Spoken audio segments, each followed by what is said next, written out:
रायगड आणि पुणे जिल्ह्याला जोडणाऱ्या महाड भोर दरम्यान वरंधा घाट परिसरात एक दरड कोसळून रस्त्यावर आली आहे आणि त्यामुळे रस्ता बंद झालाय। या मार्गाने जाणाऱ्यांनी काळजी घेण्याचे आवाहन केलेले आहे आणि त्यासोबतच पर्यायी मार्गाचा वापर करावा अशा सूचना जिल्हा प्रशासनाने दिलेल्या आहेत।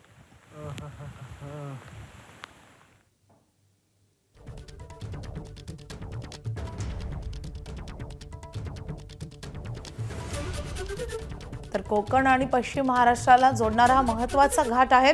वरंधा घाटात ही दरड कोसळल्याने मातीचा मोठा ढिगारा रस्त्यावर आलाय आणि त्यामुळे वाहतूक बंद झाली आहे। त्यामुळे ही वाहतूक सुरू होईपर्यंत पर्यायी मार्गाचा वापर करावा असं आवाहन करण्यात आलंय। एबीपी माझा, उघडा डोळे बघा नीट।